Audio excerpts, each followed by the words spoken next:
Since the dawn of time, humanity has sought answers. Through whispers of the stars, the dance of the cards, and the shadows of intuition. Few possess the gift to peer beyond the veil, to see the unseen, and to illuminate the truths buried in mystery. Across the ages, the art of divination has guided the lost, unraveled secrets and brought clarity to the chaos of existence. But in life, there is always a choice, a crossroads between fact and fiction, truth and illusion. It is up to each of us to decide which path we will walk. And now, we have reached this moment, a place where mystery and truth converge, where intuition meets investigation. Welcome to Seeing Crime. I am Lady Zelda. Let us begin.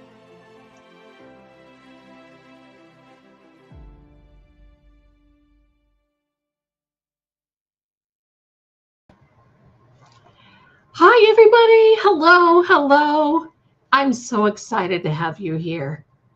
I hear the sleigh bells ring-a-ling, jing, jing, jingling too.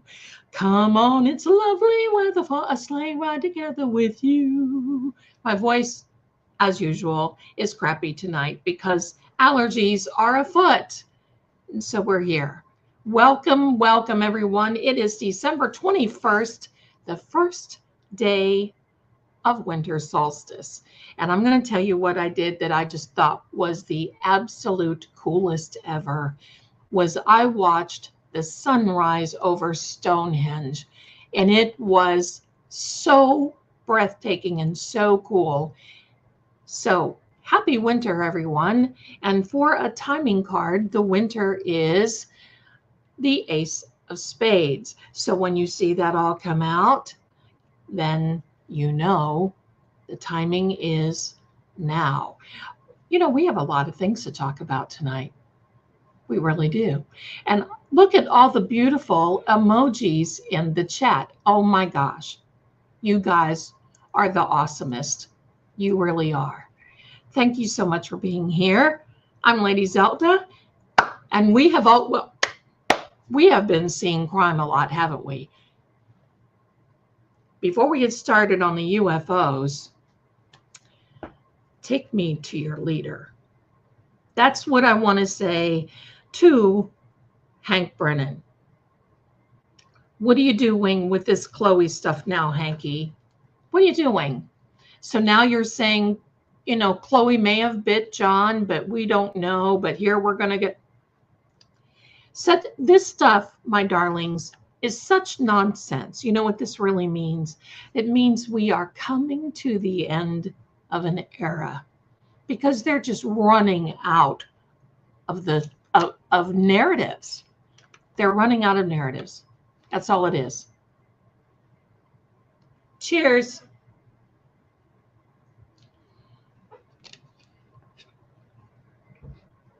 And I'm going to tell you, this whole thing, we're going to be hearing, maybe not anything this week, but we're going to be hearing very soon. I think we're going to hear one more thing before the end of the year.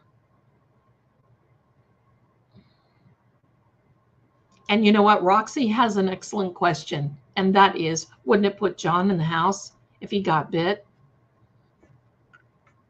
Well, you know what? I'm going to tell you, you're absolutely right. And we, you know, Hank, it seems like, and Lolly and Meatball, in my opinion, don't seem like they are the sharpest tools in the shed. Do we think that? No. So that's right. And Auntie BB too, I was surprised to see that motion about Chloe from Hanky. Well, I'm going to tell you why they did it. Because they have so much attention. Let me say that.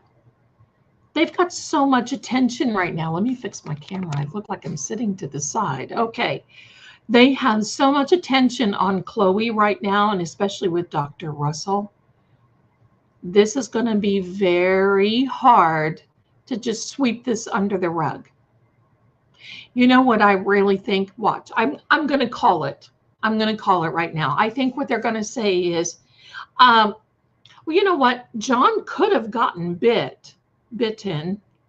He could have received a dog bite after Karen hit him and he was pirouetted into the snowbank or into the lawn, and another dog, random dog, could have just come up and bit him while he was lying there.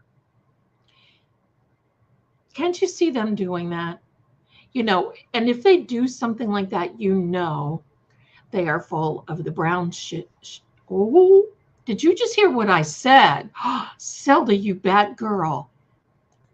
They are full of the brown stuff is what I meant to say. Yeah, so there you go. We'll let that sink in. Yes. So I'm telling you, my darlings, it will be some nonsense that they come up with. I also believe they're going to come up with some nonsense over this Lexus.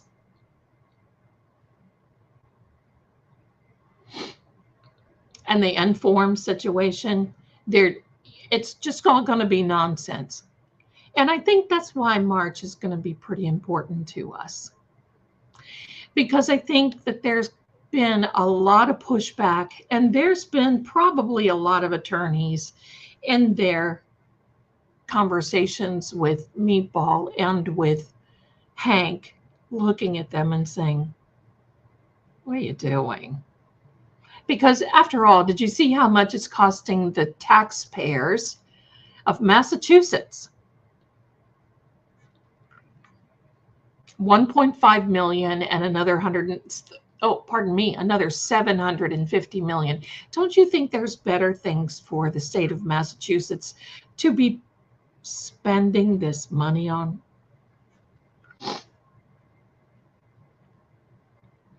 One way or another, we're going to have somebody perjure themselves. And let me tell you this, sorry, I've got a hair that is tickling me.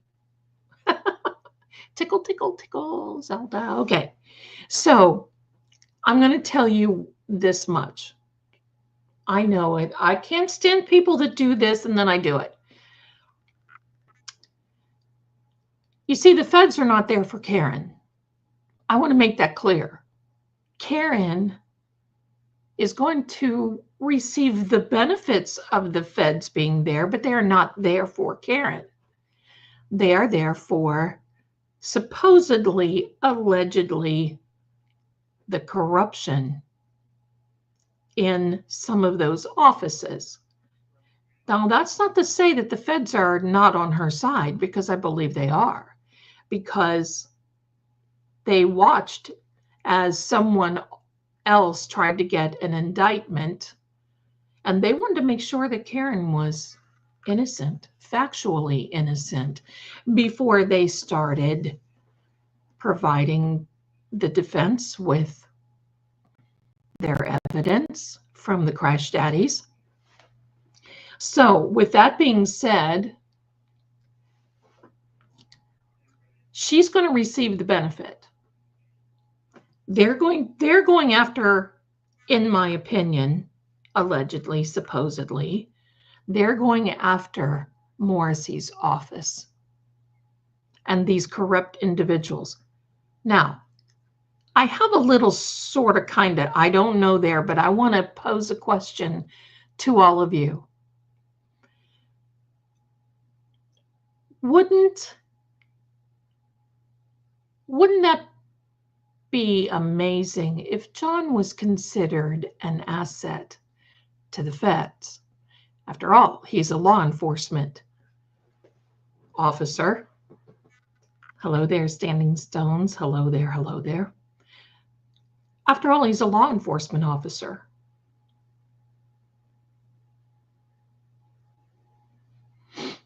So what happens when you have a corrupt, supposedly, DA's office, supposedly covering up for a corrupt homicide? And what if John was a witness to something else? What What if, let's just go out there just for a minute. What if he was considered an asset, just like little sweet Sandra?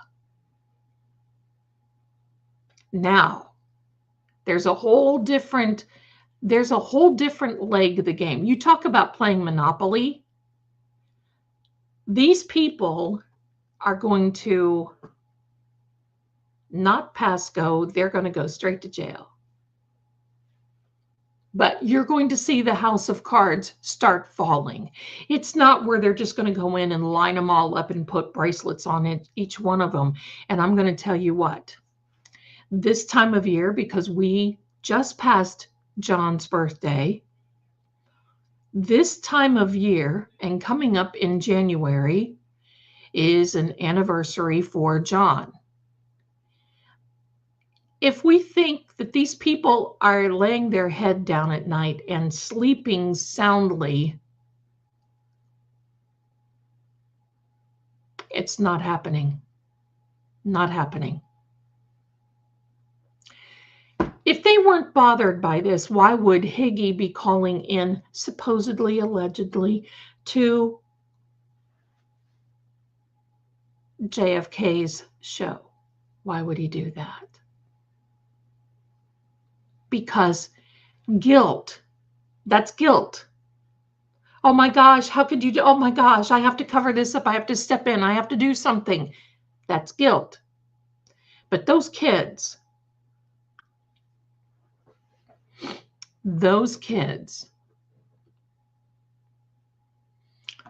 they're not going to forget this for a long time. They're going to be messed up.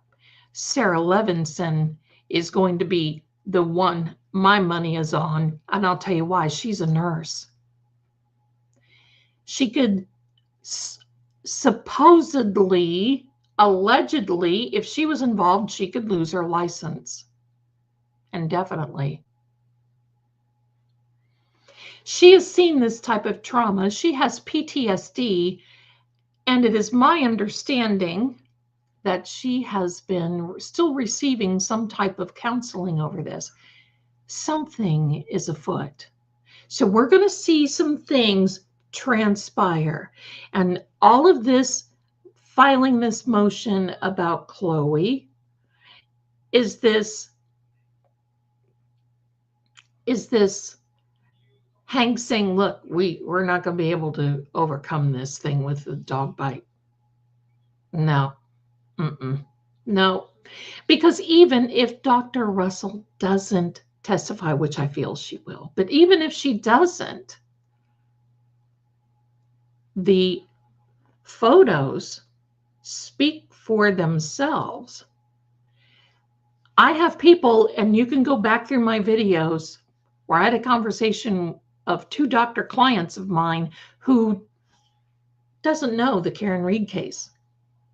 And they both said, oh my gosh, how is he doing? How's your friend doing? That's a pretty serious bite.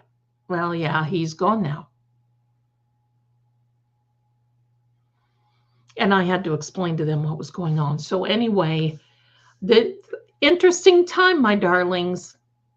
We're just all sending Karen and her family good, and even John's family, because they want justice.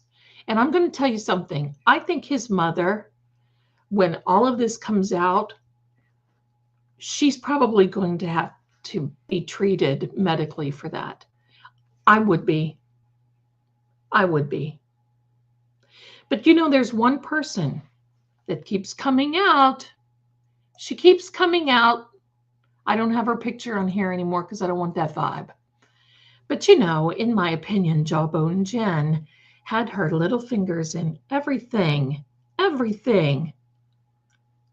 And believe me, that morning when the sun came up and John was pronounced, Jen's dialing finger was, she went to town. She sure did. Planting seeds to nail Karen. That's what happened. They knew they had to swap out a suspect, in my opinion. I'm not a lawyer. I'm not a doctor. I'm a tarot profiler, and this is for entertainment purposes only. So you're here, you can have your own opinion. It's just my opinion based on what the cards give me. Now, I want to talk about tarot profiling just for a minute, because some of you have questions because, I mean, I can be that typical reader that you see on the internet. There's nothing wrong with any of them. But I want to take it a little further. I'm past that point in my life and in my career. I've been reading this March. I will be reading cards. I believe it's 48 years.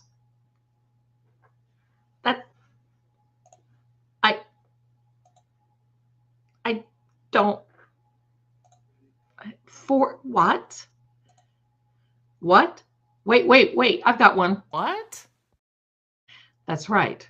We'll do it again. What? 48 years.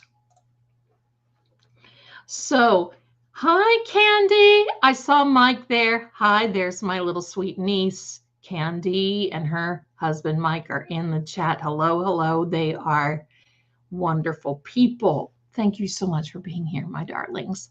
Thank you. So,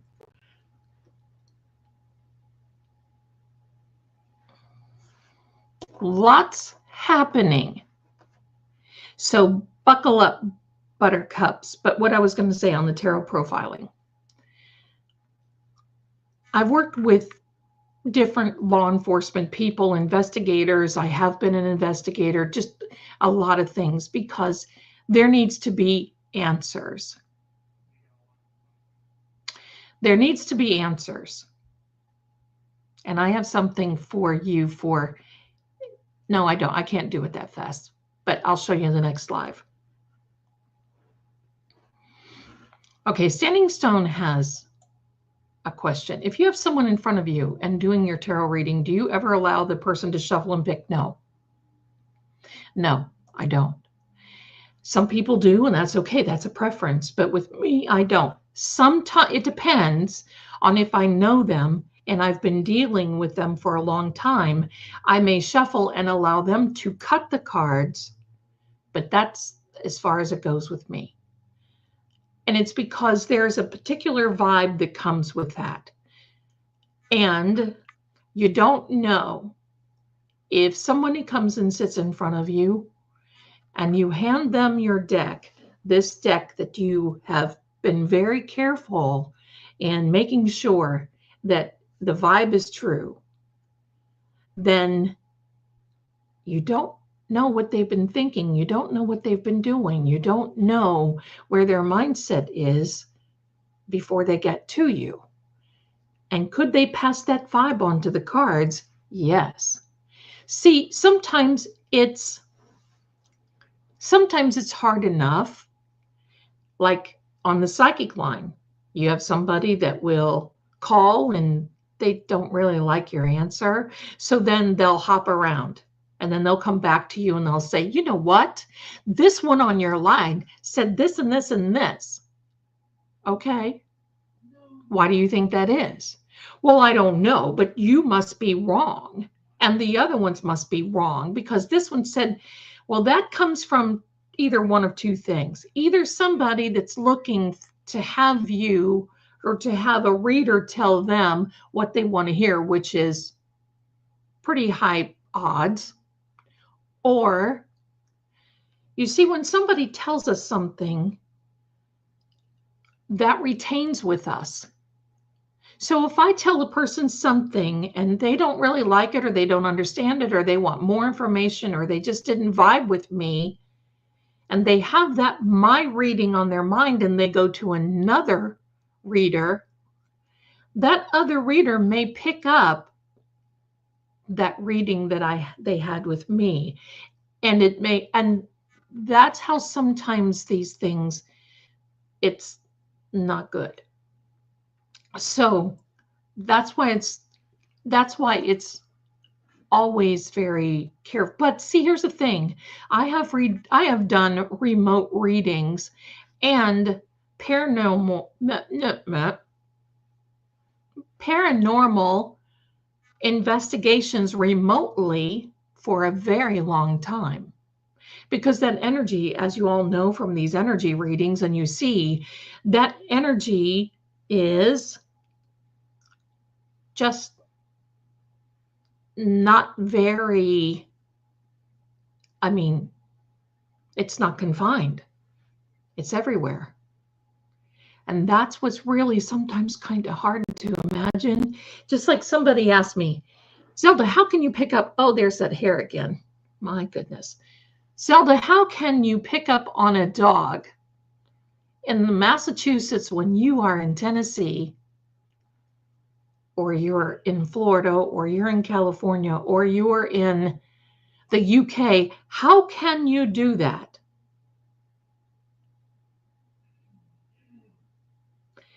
And it's very simple, because when we get to that other dimension, there are no boundaries. There's none. So some people, some readers do that, some don't. So my gig, and many of you have seen my readings, and I'll do the next 48 hours and the January and the December, all these things.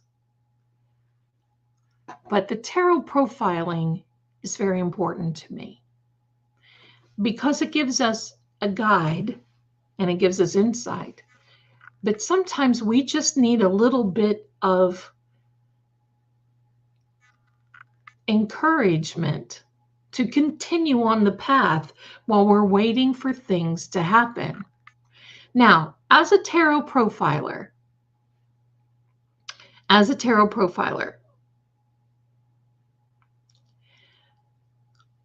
I know you've heard of the 4 W's, the who, what, when, and where. And then somewhere along the line, we added how. There are 2 of those that are extremely, There are 2 of those that are extremely important to me, that I just go by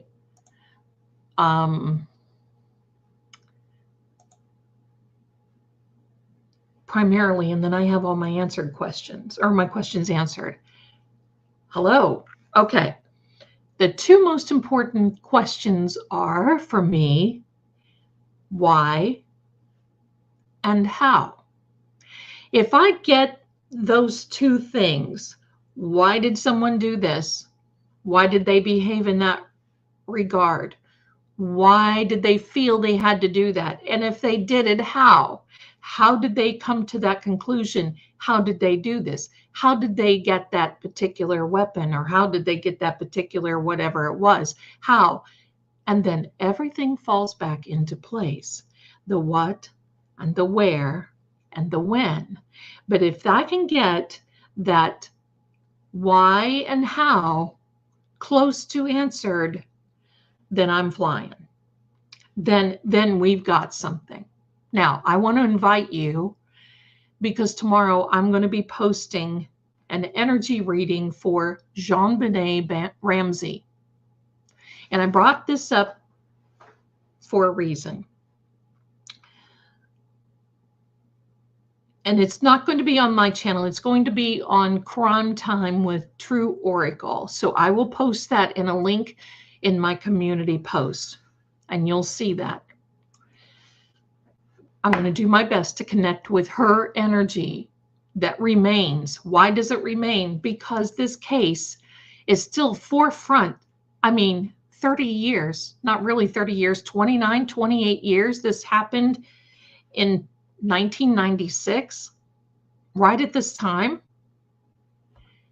And it still goes unsolved. Now, I was having this little conversation with Marie last night. And, you know, you have readers that have different opinions. I don't want an opinion. I want facts. I want to be able to see if someone gives us something through the spirit world, I want to see, and I want to make it make sense. Now, I don't put these things through as factually, and I know that there's a lot going on now in JonBenet Ramsey's case, But it's amazing to me when I watch some other readers talk about her and how they'll hold up cards and they'll have a completely, and I mean off the wall, off the chart meaning for a particular card. Now, you know what? Sometimes that happens. And I mean, it's whatever makes their boat float. So my encouraging words to you is check me out. Check other people out. Check out the meanings of cards. Check out what they're saying.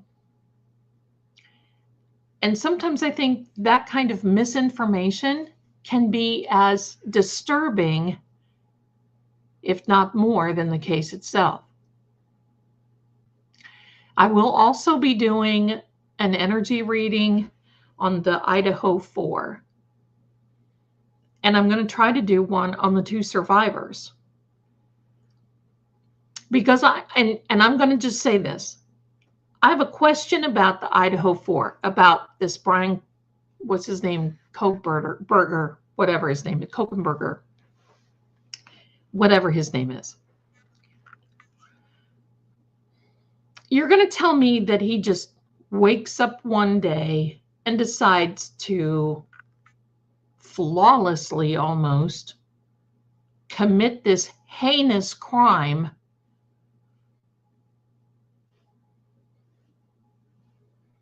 There's something else to it.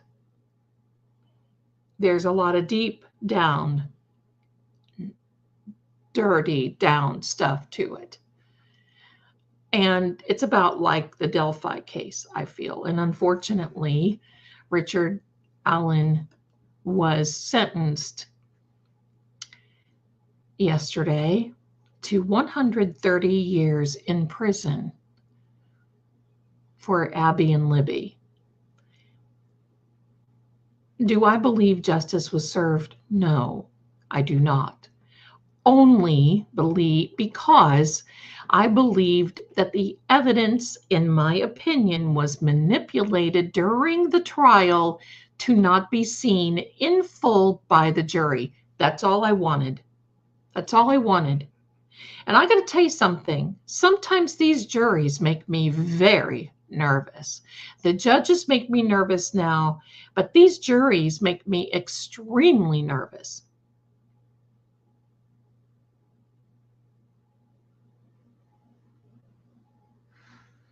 Standing Stones, didn't they float out a theory that he was shunned by the group? Yeah, they did that. But, you know, hey, listen, he's different. Brian is different, in my opinion. But does that make him that? No. You need so much more. There is a backstory. Christine, thank you. There is a backstory to the Delphi case. And it is horrible. Now, I'm going to give you a little backstory on Luigi Mangione. Luigi's parents have huge tunnels under their home. There were a lot of things that were found under these tunnels. Not only that, Luigi's grandmother passed away in 2023, in which she was loaded. She was a gazillionaire. And she has like, I don't know, 10 grandchildren or something like that. And in her will, she said, everybody gets the money unless they commit a felony or they have something that they've done against, you know, any of these things. Well, obviously Luigi's off the board. And everybody's like, why would she do that? Well, first of all, she's an Italian grandmother. And she was around during the Gotti the Gotti era and before, you know, John Gotti, when sometimes Italian, young people looked at this and thinking that, oh my God, that's the life that I want to live. And there's a lot of money and prestigious things and blah, blah, blah, until, in the 70s and 80s, the RICO Act came and they started nailing these mafiosa guys in New York. And then that was the end of that. But grandmother probably did that, and a lot of other Italiano people would do that because they did not want their kids to be involved. It's a condition of the will. I still need to see, there's too many things with Luigi's case. I'm not making him a hero. I think it's sick to do that. You've got kids that do not have a father, a family that do not have a husband, brother, uncle, son. So I'm not condoning that at all, but I just want to make sure they got the right guy. There were some weird things. And now that McDonald's is taking heat where they got him and all this, you know what? That's another thing.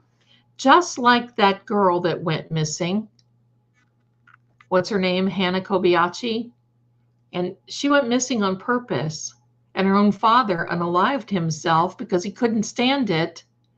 And she's like, tra-la-la.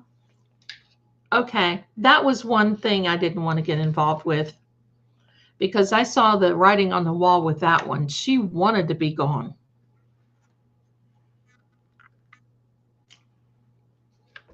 So, with that being said, my darlings, those are the cases. And now let's get into what is happening. What is happening in our world, in our country of the USA right now with these objects that are occupying space. I've seen one where I am. It was quick. There are some things that are just, and I'm going to do a reading on that also, and I will be posting it to my channel. I'm going to say, believe very little about what you're hearing right now, because everybody has an opinion. And I want you to know that our leaders are not going to tell us the truth right now. Do I believe they are involved? Yes. Do I believe that we need to be afraid? No. But I think that you should be watchmen. I think you should have a healthy concern. If you see them flying in the air, if you can, go indoors. People get in trouble, just like the bear stories I was telling last week. People get in trouble because they stand there in the wake of a tsunami because they feel they just want to see it. Well, good luck. Stay indoors, be watchmen. But I'm going to tell you, I got on the TikTok train the other night. Oh my heck. I'm not kidding. I'm not kidding. Some of these people that are coming up with some of these theories, it's all fear-based so they can get views. And that is another thing that I want you to be aware of. Let's not be afraid. There's nothing to be afraid of. Let's reserve the concern for if and when that time comes. Here's what I feel. There is a new administration coming in next month. We are very close, less than 30 days out from a new administration. I feel that there is a little bit of a distraction going on. While I want you to continue, they want us to look up. Have you noticed that? And it's at night. And the majority of drones, you can't fly at night. So why would they fly them at night? Let's think about it. Well, Would they show up more so people are, when they're looking up, they see lights of the drone, and would they see them more? Because when you look in the daytime, you don't see them. They may be there. Now, is this the first time any of these things have ever flown around? No, no, no. We've been through this before. So they want to create, whomever is behind this and whomever is sanctioning this wants to create this upset, this anxiety, this fear. And don't fall into that. Don't fall into it. Should you always take care of your families? Yes. Should you always make sure that you've got, maybe 2 or 3 weeks worth of food if you can? Yes. But some people can't right now. And many are living paycheck to paycheck, can't pay their bills, don't have Christmas. So I don't appreciate those people that are getting on these platforms and saying, "Oh my God, we're gonna be losing our electric and our power, and people's gonna be knocking on the door, and we're not gonna have food, and we're not gonna have this, and we're not gonna have that." Oh, pooey, pooey, stop. Stop the fear mongering. Stop. They get the views, and then case in point. When we had this little thing that came about 4 years ago that, well, we all had to stay in for that.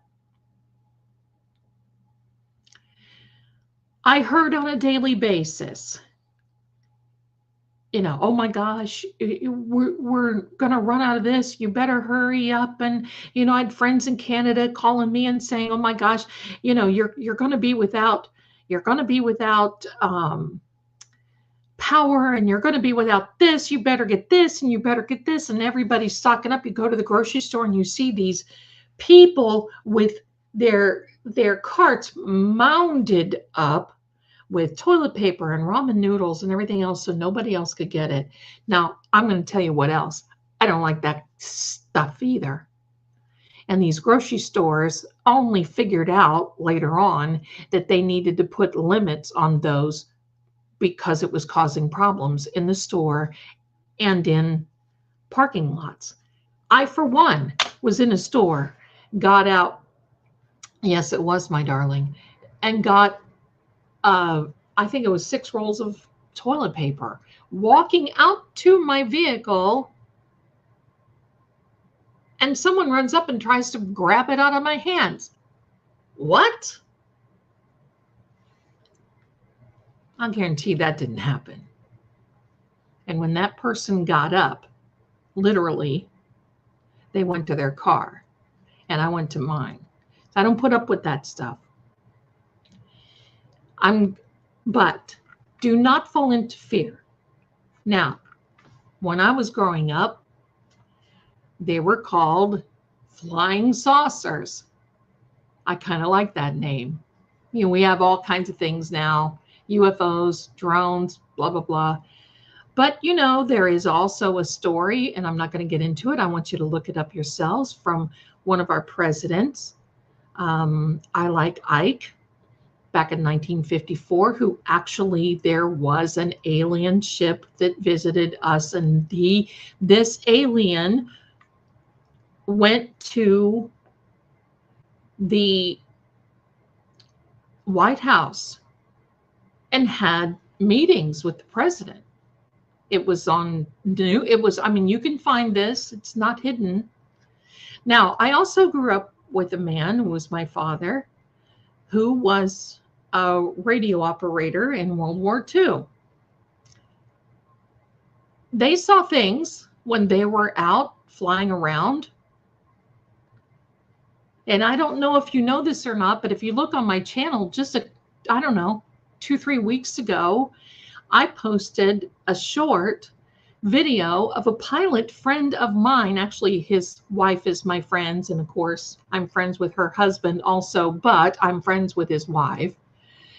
And he flies for a particular airline. I can't mention it, but they caught something on the horizon over 30,000 feet,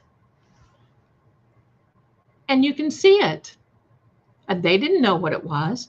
These things happen all the time. We're just seeing an influx of them. And I'm going to tell you this, they're doing it on purpose to create upset and fear. They're hovering over these bases and these installations and all this other stuff. And I want you to know, we would be actively taking care of things, and it wouldn't be going on for so long if our own people weren't in on it. Of course, you're going to hear, oh, the military isn't doing this, the DOD isn't doing this. No, it's another branch. Allegedly, supposedly now.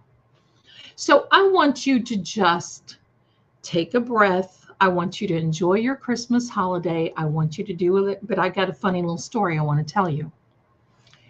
Speaking of my father, who was on a mission during World War II to find a plane that had, during World War I believe, that went down in the Libyan desert. And during one of these missions that my dad and his crew was on, they found that plane.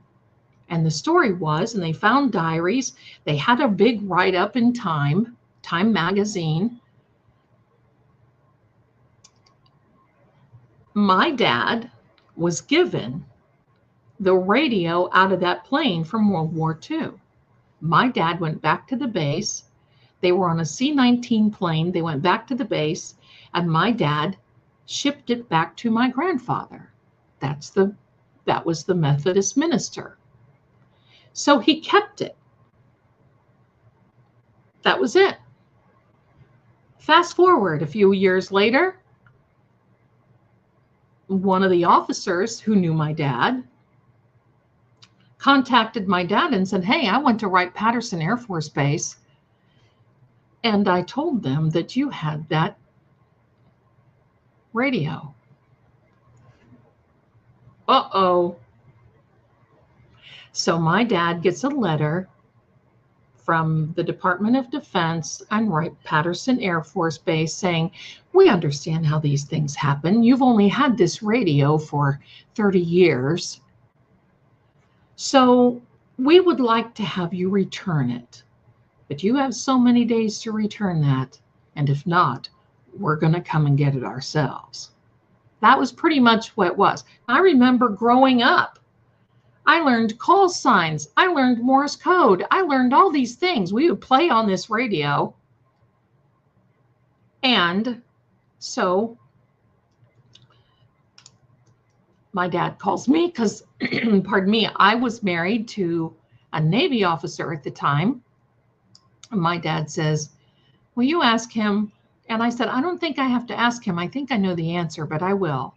So my husband's kind of like,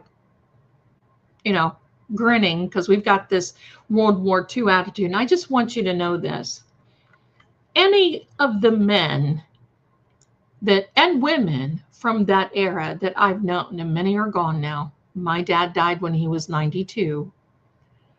But many of those people that grew up in that era that were in the military, it doesn't matter if they're in a wheelchair or not, they still believe that they can kick somebody's butt. My dad thought so. So anyway, which it just cracks me up. So I told him, I said, you know what, Dad, I think you better call our family lawyer and just make sure that you're doing the right thing. Make sure, just don't take advantage or anything for granted. Just make sure. So my dad calls the lawyer and he said, oh, you better just take it down there. You don't want trouble with the government. No, we don't.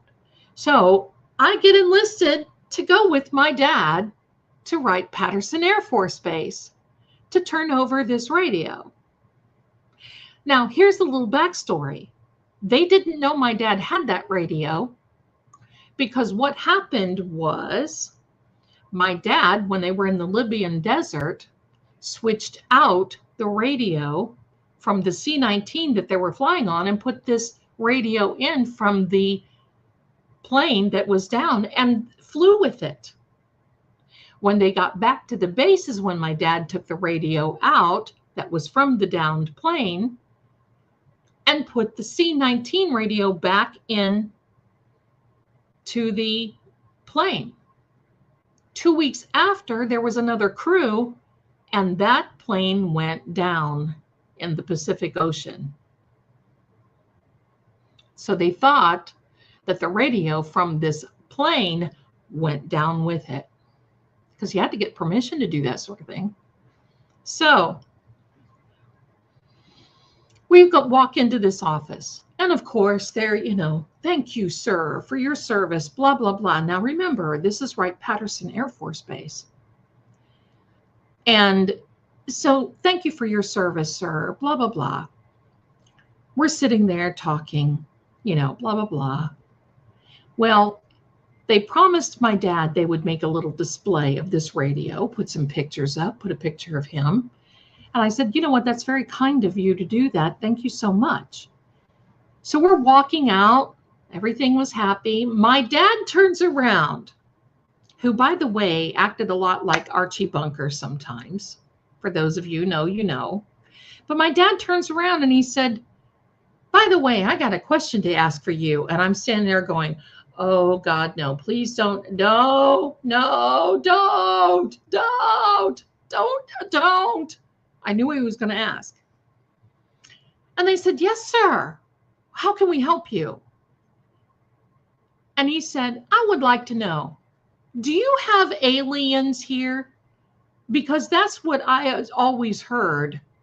And I heard that you have aliens here and that they were frozen. Do you have them here? Now, this woman's face went from joyful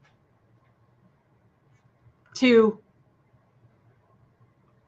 she looked at me and I didn't say anything. And she looked at him and said, no, sir. And she could not get us out of her office fast enough. And of course, that turned out to be a big joke, because we got away from her office and I looked at him and I said, excuse me. And sometimes I would call him by his first name just to get his attention. And I said, excuse me, so-and-so. So you're going to stand here and ask the United States Air Force if they have frozen aliens here, because you read it, you heard it somewhere, because for some reason the government has you on their hotline and you have to be in the know. And it's just so hilarious. Do you honestly think they're going to pull you to the side and say, well, yeah, as a matter of fact, we do. Would you like to see them? And of course, he's hysterically laughing because I've turned on the snarky. And that was a joke from that moment on. And obviously, he never heard from them again. The display is still there. But the reason I'm bringing up Wright-Patterson Air Force Base is because they actually closed it 2 days ago because of the drones. Why? Why do you ask? Well, they're posing a danger because they've been flying, taking up airspace. And a lot of these hospitals can't get these helicopters through that is for, their emergency helicopters airlifting, because, it doesn't take much for that sort of thing to, down anything. And of course, it was all over their airspace. So that has become a problem. But I also want you to know there's a couple of websites. I'm not going to mention them on here. You can do a little digging yourself, because I know y'all are little investigators and you love that sort of thing. You can actually look. There's a couple of websites where you can see flight patterns of military Air Force Base or military airplanes flying across the U.S. And you can really even see them flying down to Gitmo. Anyway,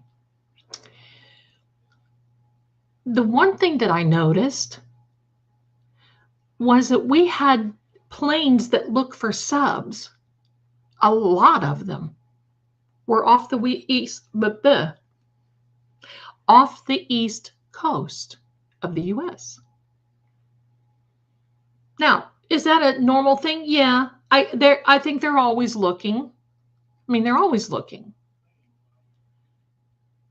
But I think now I want you to be prepared because there may be some psyop coming. Maybe. I don't know. Could sort of kind of be. Because I believe if this were another country, we don't really have too much of a leadership that's coming, and this will be taken care of. Now, one thing I've also was made aware of and watched was that some of these people are canceling trips. Well, I think it's not so much because they're have to handle things, it's because they're worried about the airspace. There's a lot out there. And here's the problem. You have a lot of amateur now drone flyers that are out there that are putting these things up because, hey, you know how it is. You've got these people that want to join this. They want to be a part of it. So now I've got some interesting things I want to show you. What time? Oh, yes, we've got plenty of time and more stories coming up from your Auntie Zelda. But in the meantime, I want to share with you one important thing, and that is this. I have a holiday special right now. You can get a personalized reading with me. You can ask 3 questions. It's normally 2, but 3 questions for $25. And for those of you who have had a reading with me, you know how it goes. But if you want another reading and you want to ask another question, now's the time to get it. This special ends January 1st of 2025. So next year, my darlings, you just go on over to trueoracle.com/video readings and you'll be right there. So just make sure. Now this, if you don't know what to get someone for Christmas, you could certainly get them this and let them unwrap that on Christmas morning and say, you got a reading with my girl. And all you have to do is send their name and what 3 questions, and I send the link and boom, it's yours forever and ever. Amen. You can keep it and share it and do whatever you want to do. There you go. So thank you very much for that little moment. So now, pardon me. Standing stones, my darling, yes. This should all change soon, but hold on. You are absolutely right. You are absolutely right. Auntie BB, I don't think so. I don't think so. I think there are some things that are being looked into as we speak. They're not just going to let us sit out there and, whatever. I'm just going to say, don't be scared. Don't be scared. Use your noodle. Don't be scared. Now, another thing I want to tell you. There is a place in Tennessee, East Tennessee, and it was hit pretty badly by Hurricane Helene, and I would not suggest going there right now because FEMA is there and doing a few little things that they shouldn't be, but that's in another story. But there is a place in Tennessee, this Newport, Tennessee, where there's a particular ridge. And if you go there, you can see UFOs flying.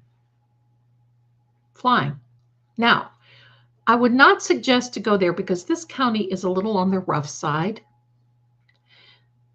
This is in the Appalachian Mountains, so I don't suggest going at night.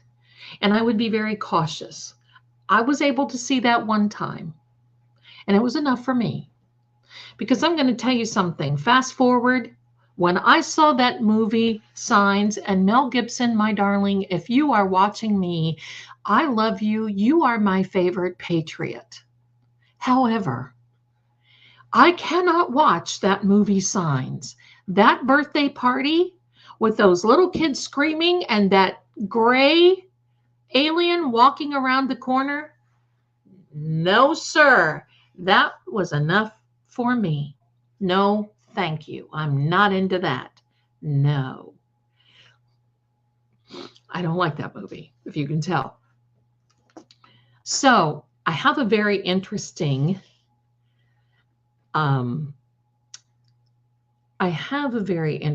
story I want to tell you about a good friend of mine who is a paranormal investigator.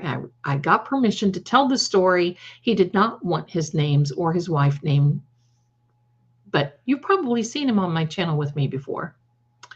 Anyway, wonderful man, smart, paranormal. He's wonderful. I love him and his family. They are fantastic. His wife, when she was little, was just a normal kid. They were normal, whatever. And she started reporting that there were things in her bedroom one night. And that this would continue on and continue on. And I think that's how the story goes. It would continue on. And then all of a sudden, she got very sick. She had to go to the hospital. And they did, this full body scan type thing. And everything was in place. Everything was fine. They didn't understand what happened. And then all of a sudden, these visitations stopped. Well, fast forward a few more years, she started getting very ill again. And whatever it was started showing up in her room. So she said it would just scare her so bad. It would paralyze her with fear. She couldn't say anything, couldn't do anything, blah, blah, blah. The next thing you know, she marries my friend. And she got sick again. They took her to the hospital. And she did not have a left kidney. There were no scars. To this day, she lifted up her blouse privately now, between she and I, we were talking. She lifted up her blouse. She had 0 scars. No scar whatsoever. But now she only has 1 kidney. But there was something that felt like a foreign object in her. And she said that they looked and they looked and they looked. And there was something, you see this, I have this stylus here that was smaller than the end of this, that the doctor took out of her side. And they didn't know what it was. So they say they don't know what it is. They thought maybe it was some type of tracking system that they could see how she was doing or whatever. But this lady has 1 kidney. And she's got x-rays. She's got proof. She, all of this.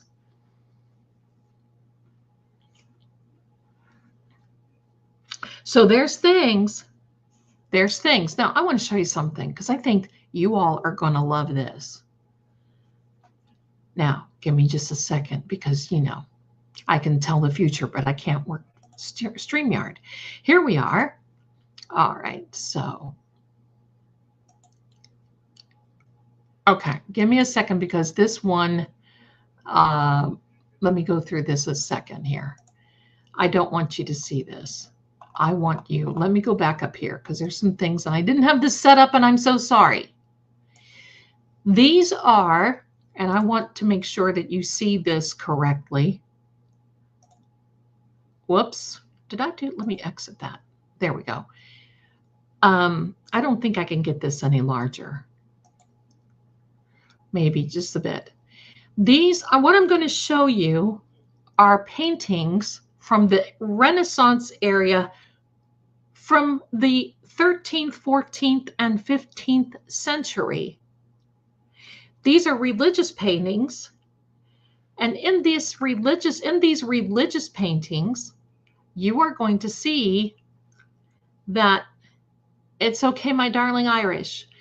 You're going to see that there are some unidentified flying objects. There's one, but there's some, oops, pardon this.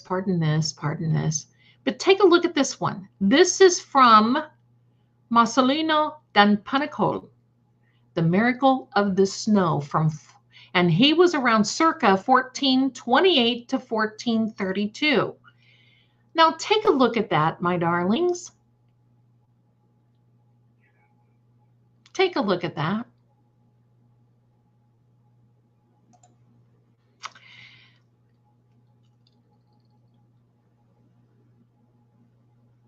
Here's another one. Look at this. Jacques Le Grand, circa 1430, and they're looking at this woman who is expecting a child. And look at these guys on the back. Look at them. They're like, oh, holy mackerel. Look, what the heck? Look at all those things in the back of the sky. This is no joke, my darling. They've been around forever. This is one of my favorites. Look at this one.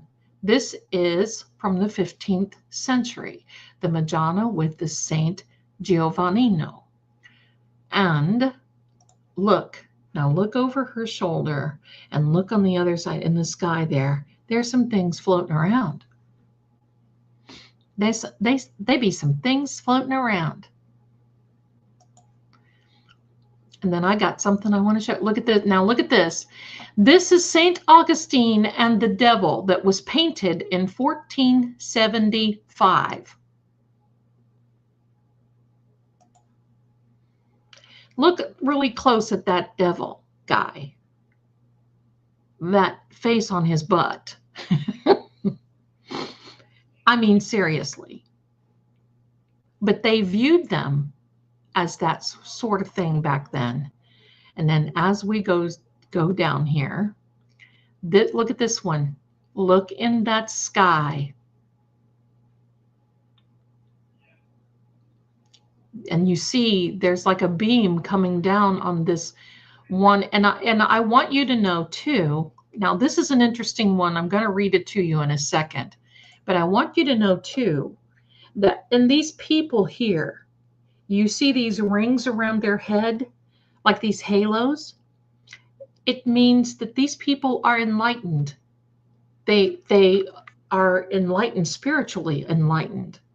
But this is very interesting. This is the celestial phenomenon over Nuremberg in 1561. Hello. And of course, we're seeing all this in Deutschland, it become, okay. So in 1561, Glaucier, a Nuremberg artist and publisher, produced a broadsheet to report on a dreadful apparition that occurred just above the city on April 14th. They must have been getting ready for tax time. Accompanying this account of an aerial battle between the objects shaped like globes and crosses was his illustrative, most buoyant woodcut depicting the multicolored UAP. To those of you who are new to ufology, this is short for unidentified anomalous phenomena, swirling around the sun. While skeptics today reckon the phenomenon, the guy must be from the south. Today, when he reckons the phenomenon was down to the parhelia, at atmospheric optical occurrence, or perhaps an early use of firework, Glaucier deemed what else a high sign from God. Look at this. And this was his little drawing of how he saw all this going on. That's amazing. That's amazing. So I have a little something here, and I want you to bear with me because I think you're going to really like this. So let me get rid of this, and I'm going to take you one more step here. And we are going to go to the book of Ezekiel in the Bible, Old Testament.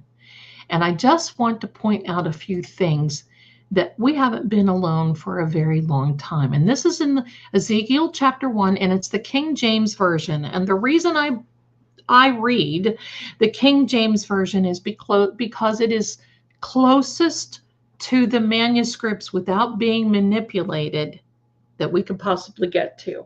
Okay, pardon me. Okay, so this is Ezekiel. He's talking about came to pass in the 13th year, in the 4th month, in the 5th day of the month, as among the captives of the river of Chebar, that the heavens were open, and I saw visions of God. Okay, so I want to just kind of skip down here because I want you to hear this. Well, the word of the Lord came expressly unto Ezekiel the priest, the son of Buzi, in the land of the Chaldeans by the river Chebar, and the hand of the Lord was there upon him.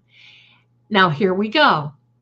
And I looked, and behold, a whirlwind came out of the north, a great cloud, and a fire enfolding itself, and brightness was about it, and out of the midst thereof with the color of amber, out of the midst of fire. Now I'm going to tell you what the translation of that amber was, and that is this.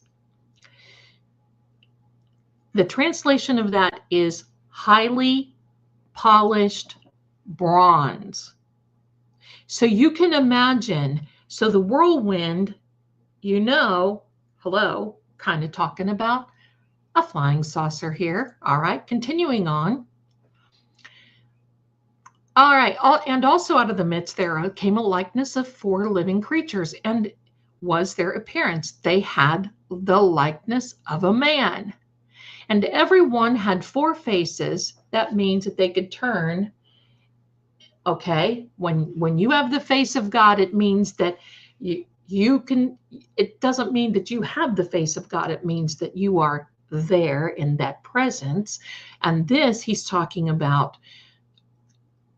that they had. Where? Hold on. Let me see. Out of the midst their color. Okay, and her appearance, they had the likeness of a man. Okay. And every one had 4 faces. That's where I lost. Okay. And every one had 4 wings. And their feet were straight. And the sole of their feet were like the sole of a calf's foot. Okay. And they sparkled like the color of burnished brass. So what are we talking here? Twilight? There we go. Now back to this.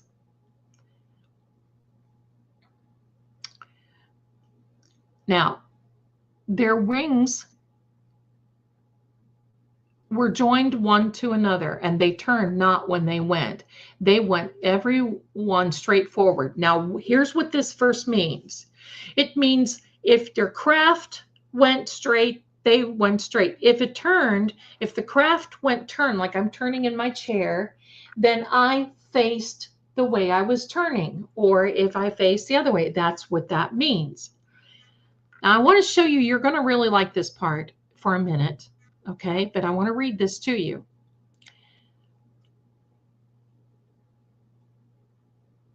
As for the likeness of the faces, they 4 had the face of man, the face of a lion, and on the right side they had the 4 had the face of an ox. On the left side of the 4 they had the face of an eagle. Now, I'm going to do this, and I want to explain this to you, my darlings. Where are we? Here we are. Now, I want to show you something that's kind of blow your mind, but it does. It shouldn't. This, you see, this is the World Tarot card. Let me get my finger there out of the way. Make sure you can see it. Do you see? In each corner was the face of a man, an eagle, an ox, and a lion. You see the circle, the never-ending circle of that world. Now that's not an accident, my darlings. This is not an accident. And what this means in the tarot, it means there are different elements. There are different sides. They're different because each one of these represents the elements. It also is said to represent the 4 Gospels of Matthew, Mark, Luke, and John. Also in the, this is the world card that's also in another card in there. I can't even think of it. So there you go, my darling. You have Ezekiel describing a UFO, and the book of the Bible. Highly polished bronze, amber, describing what they looked like. And of course, I want to invite you to go through there and read that for yourselves, because it can be very interesting how that turns out. I want to show you. I can't say I forgot my cards. My goodness. I've got my mind on this. Hello. So we've got the world card, okay, with the 4 faces.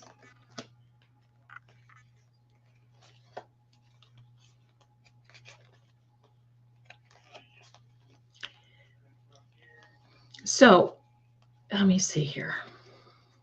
Where are you, my darling? It's because I want it. You know how that is. If I didn't want to look for it, it'd be right here on top. It's because I want it. There we are.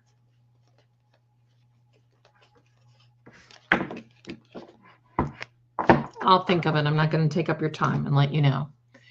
But, my darlings, there's more to this than meets the eye. Now, I also know someone, I'm very close to someone who actually had dinner in another country with some people that were associated with a world leader. He was sitting beside her. She was a doctor. And he noticed that when she put her hand on the table, her hand quickly churned. And it was like she had a different skin on her hand, and it quickly turned back. I want you to know, whatever these are, walk among us. I believe it's just like the human race.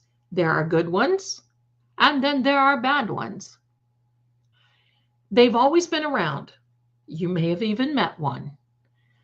We may have met one. I mean, hello. There might be one here watching. Hello, if you are. But I want you to know there's nothing to fear, because this is not how it all ends. I just want you to know. Okay? Okay? Okay? So don't allow all of this. Hi, Mike. Don't allow all of this that you see on, and what you don't see on the news, and what you do. Look, you're a watchman. Look for yourself. Find out, dig, and do not take those influencers. Now, I know some of them really mean well, and in all fairness, hello, and on here and on, but some of these platforms, do not take what they say as gospel, because there ain't nobody knows. I've watched plenty of things over the last few days, and while the headline may say, oh yes, this is this, and this is this, and blah blah blah, we do not have a definitive thing, except there is denial, denial, denial, denial. So we have to wait and watch. Just go about your own business. Keep your ear low to the ground. Be careful of where you go, and do all that good stuff, and you're going to be fine. Because I want you to know, even Jimmy Carter saw UFOs, UAPs, flying saucers. Ronald Reagan, when he was with Gorbachev, saw them. And look at me going blurry. Hello. There we are. Oh my goodness.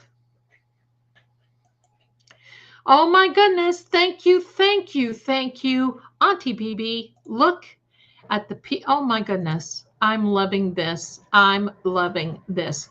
And you know what? I've got to get this for you, because you're so good to this channel. And I was not prepared, because I was trying to prepare for these other things. Let me get what I'm supposed to be giving to you. Where is it? Well, how embarrassing, Zelda. Hello. Or there may be a reason I can't find it. I may have cleaned house and gotten rid of it. But I want to thank you for your support, my darling. You mean so much to me. All of you mean so much to me. And I got to tell you something. Do you know? Oh, here we are. Here we are. Here we are. Oh, and of course it says it's an invalid file type. Well, fine. Thank you for your support, my darling, and welcome to all new members. Welcome, welcome. Thank you, thank you. That is so very generous. Thank you, thank you. I appreciate that, gifting people to the channel. You're very kind. Thank you. Now, I've got to tell you, let me see. I wrote down a bunch of things that I wanted to tell you. Right, Pat, Newport, all this. Yeah, I think we've covered it. But I want you to know, okay, you're going to hear some more coming out about this. And as we get into the first of the year, and as we get down to the 20th, actually first January 6th, we may hear some scuffling going on. We may see some stuff because there's going to be a distraction. And then January 20th, there may be another distraction. Just hang tough. My pastor says, God doesn't want a hothouse lily. That means growing under just controlled conditions. We have to know. We have to be brave. We have to be strong, and we have to be warriors when it comes time. It's not time yet. The end is not near yet. I'll guarantee you the end is not near. We're not even there. I don't care what anybody says.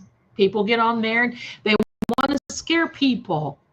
I don't like that. I'm not a fear person. Fear is not in my vocabulary. I think it's good to have a healthy concern. Okay? You should. Cheers.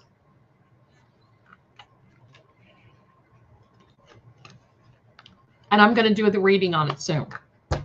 So, now, I'm trying to think if there's another UFO story. Oh, there is. There is. When I first moved in here, and I've told this before, but I'm going to tell it again because it goes with what we're doing. Well, my son moved into this condo because he was wanting to start college and do a few things, and he was kind of late to the, and then this thing hit where we were all told to stay in. And luckily, thank God, I came down to visit because I ended up getting stuck with him. And I would want that. I wanted to be stuck with him. I didn't want to be clear in another state with somebody to be, whatever. But I came over here, and when I was visiting, he gets up one night, he taps on my bedroom door, and he said, "Mom, you have to come out here." I'm like, "Why? What's going on?" "You have to come out here." So I go out, I sneak out. It's dark, and I'm thinking, oh gosh, is something going to jump out? And we go out and we go to the back door, and behind us is a farm, and then there is a golf course. So there's always cows and deer and everything. I love it. Even though we're kind of sort of near a city, there's all this beautiful stuff. But my darlings, there was a blanket of light, and you could see it. They looked like searchlights coming down on the farm, the field behind us. And you could hear a humming. It was not a hovercraft. It was not a helicopter. It was not a plane. It was low enough to know. And I looked at him and I said, "I'm going to bed because there ain't nothing we can do about that. If they're still there in the morning, invite them in. Maybe they'll make us breakfast." I can't worry about that stuff. There's just too much. I cannot get involved. But I got to say this. They say that people who actually see these types of things, like immediately, have either had or will have an encounter with a being. You can count if y'all are listening up there, you can count me out. I believe it. Just don't take me to a birthday party. I'm good. I don't know what to think about that. I've heard many influencers say, "Oh, these are the fallen angels." No, no. You will know. There will be a day fallen angels come. Will they be in our lifetime? I don't know. Can't predict that. Nobody's supposed to know that, even Christ himself. But that is completely different. I do not believe that. I believe that if there's other worlds out there, there's a definite possibility of other beings, and that's it. I'm not as closed-minded about it as what I used to be, and I think I was closed-minded about it because I just didn't want to face it. I didn't want to hear it. I didn't want to think about it. But as time goes on, when you live, and I got to tell you, I grew up in a generation where we saw, so even now, in the last 50 years plus, there has been so much technology come out that you just kind of have to wonder. You kind of have to wonder, because we've learned how to open our creativity. We've learned how to open our brain. We've learned the laws of attraction. We've learned that there's more out there than what meets the eye. And that, of course, we attract that creative side of us. Why not? I've never seen so much music come out. I've never seen so much technology come out. I remember the first ATM cards. I stood on a U.S. Navy base putting in an ATM card, not knowing what in the world to do. And there was a poor Navy guy behind me who said, "Do you know what you're doing, ma'am?" And I said, No, I certainly do not. My mom was with me, and she said, "What do we do?" And I said, "Well, we have to just learn, Mom." Now, that was over an ATM card. I remember walking around a mall with a dinosaur telephone, paying a $2.30 per minute to call from a bag phone that I had in my car, that I was waiting on a call, and I had to bring it into the mall. And it was one of those things that you got on the phone. It wasn't this where you had this wonderful conversation. It was like, "Hello, yes, okay, yeah, I'll go, okay, I gotta buy." That was your conversation, because you didn't want to talk. So we went from all of this to all of this technology.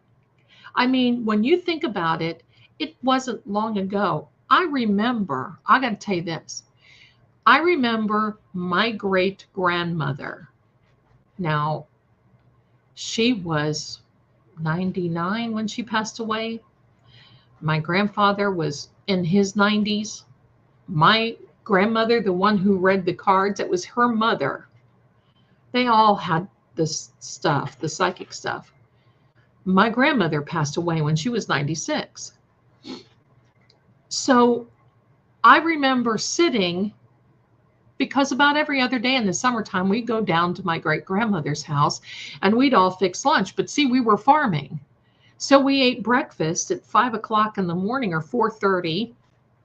And then we'd have our lunch or our mid-dinner, we called it dinner meal, at 10:30 in the morning. We would have supper at 3:30 or 4 o'clock in the night. And by 8 o'clock, we were in bed. We were farming. So there wasn't any of this, blah, blah. So I remember sitting there with my grandmother, and she lost her mother when she was 8 years old to leukemia, something. I don't know what it was.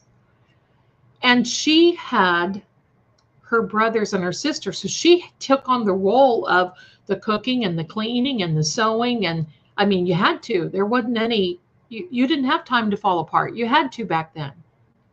But I remember her sitting and talking about her dad and uncles who were in the Civil War. Now, that wasn't that long ago. I remember my grandfather my grandmother, well, I'll show you them.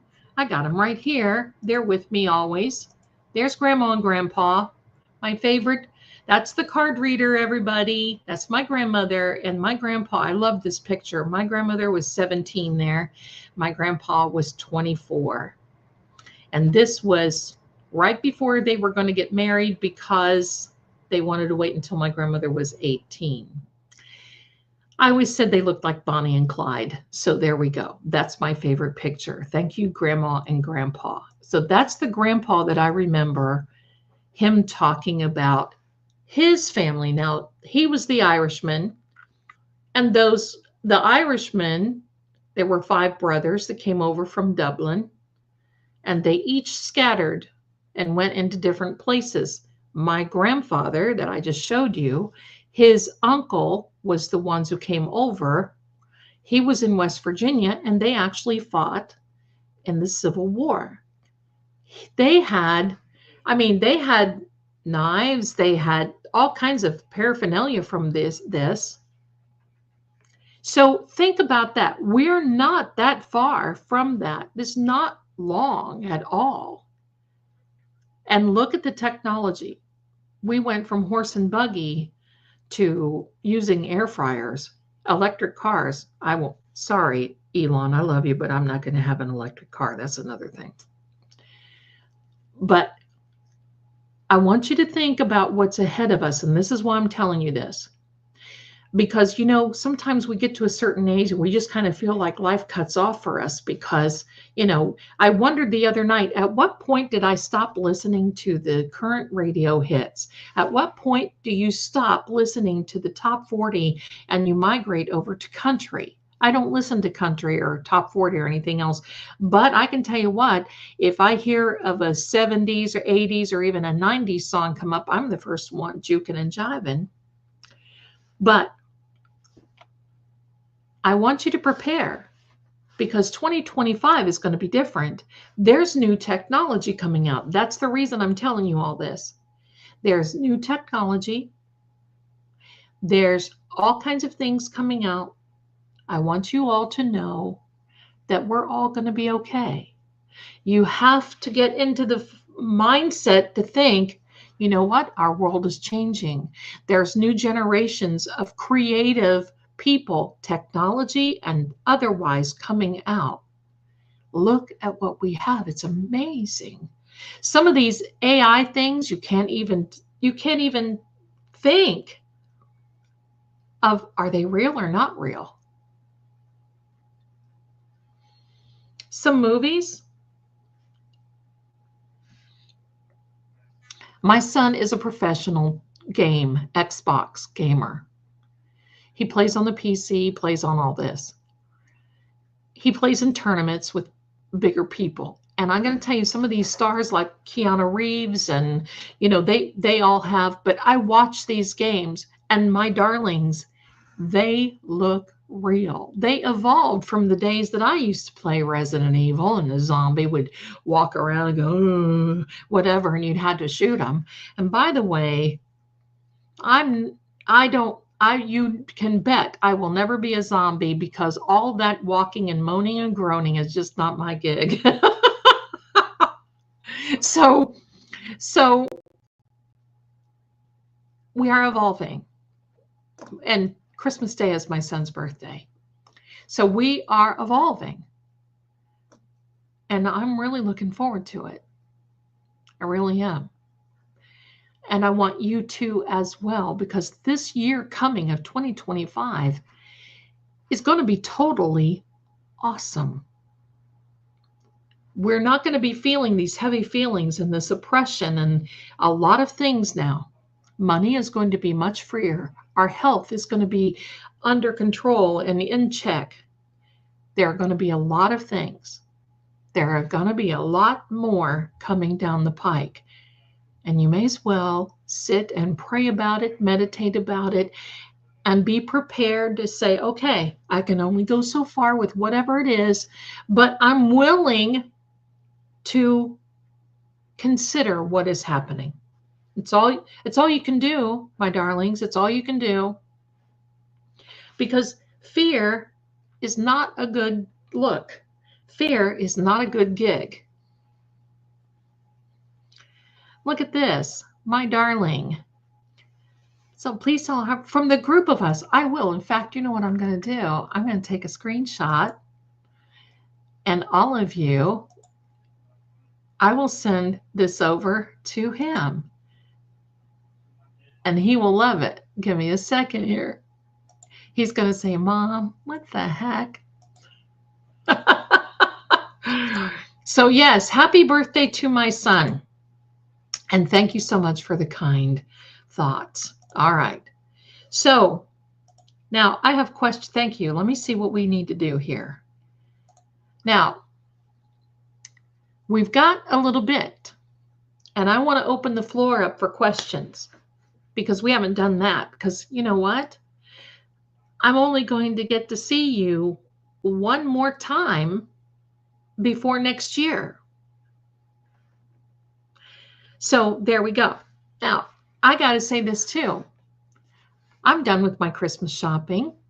I didn't do much this year because I have everything I want. My son, we have everything we want. I'm going to finish my food shopping probably tomorrow or Monday. And that's it. I'm going to make a beautiful cheesecake for Christmas, and that's it. And I'm going to be here. I'm going to be working. I don't think I'm going to go live, but you never know. You never know. I just may. But I want to do any of you have questions about any of the cases, about any of those things? Do you have anything that you want to know? Let me see. Show. Thank you, ladies. I love the stories and positivity. Thank you. Much love to you as well. Thank you. Thank you. I appreciate you guys so much. I just love you guys so much. I want you to know. Do you know that I've been doing this for 6 months now? I mean, I did it before, in all fairness, but I never stuck with it because I would go live and I would have maybe 2 or 3 people. And then it was horrible. I would get like attacked. Marie can tell you it was horrible. It was literally horrible. These people coming on here and telling me I was going to go to the hot place for reading cards and all these other, oh my goodness. So you know what? I just decided, never mind. And then it was because of the Karen Reed case. That's happened with all of us. Do you know that? I see more about Karen Reed than what I have about many other cases. Now here's the card I wanted to find. You see that? That's the hello, Zelda. The Wheel of Fortune. You see, there's little fellows in each corner that have the wings that are writing down, and it's the same thing. You have a man. Well, this guy isn't an eagle up here, but he's a bird. And then you have an ox and then a lion. So it's kind of the same thing. But you also see here, there's the Hebrew word in here for the name of God. And it starts right here, there, and there. And then we have this. You see the T. Oh, let me go the wrong way here. T-O-R-A. That is the Torah, which is the Hebrew book, which is also the first few books of the Bible written by Moses, also called the Septuagint in the Greek. All right. Let me see. Darcy has a question. And Zelda, when will Karen be free from the Commonwealth fangs? I'm going to say by May. She should be completely done with them all and on her merry way of preparing for what she's going to be doing. By May. Again, March comes up. It is so strong. It is so significant. And I have these little predictions about Auntie Bev and all these other people, but I'm going to tell you what, Auntie Bev changes her mind like she changes other things. I was going to say it, but it's not nice, in my opinion.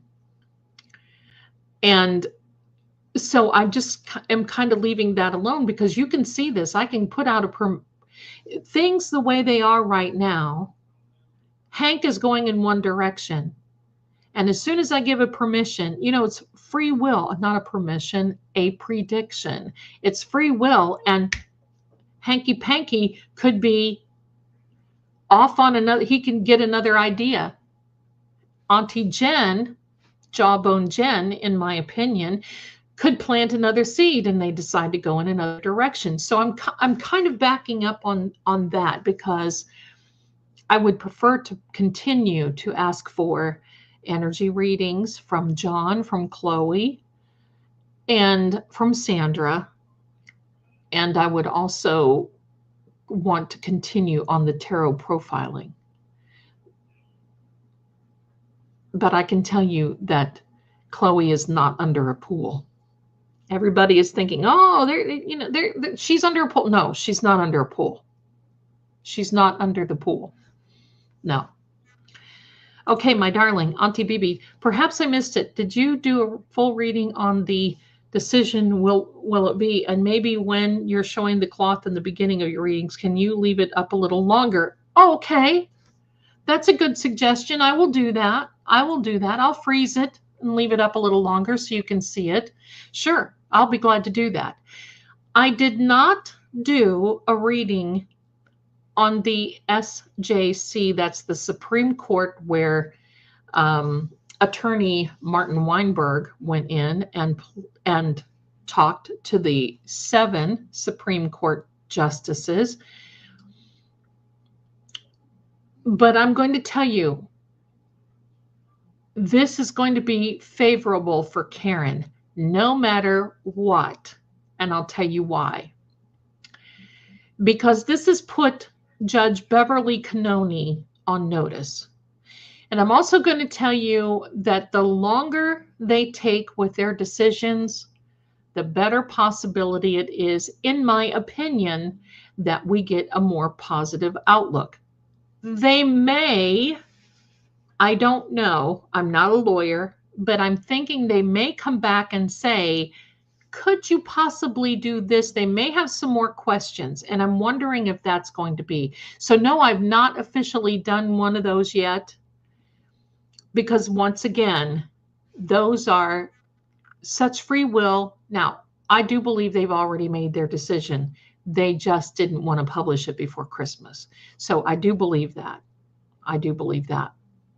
And I do believe that Auntie Bev is waiting on the Supreme Court justices before she tells us when officially the new retrial will be. I will do that. I will do that. Thank you, Lynn. Thank you. Thank you. So, that's what's happening. Because this case is very volatile. And I'm also going to tell you, I've seen, and I'm just going to mention it, I've seen some of the creators getting into problems, and I'm not going to mention, arguing back and forth, and it turns into, and I don't, to me, if I start putting things out like that, and I am wrong sometimes, many times I can be wrong. And I want to be careful, because first of all, that's not good for the community. And I'm of the mindset that I think what we need to do is just wait and see what happens, because I think just like with Hank now, look at all of these motions that this guy is like motion crazy, and it drives me nuts. And he needs to figure out what it is to be a Bates stamp, capital B, and clean up all these typographical errors.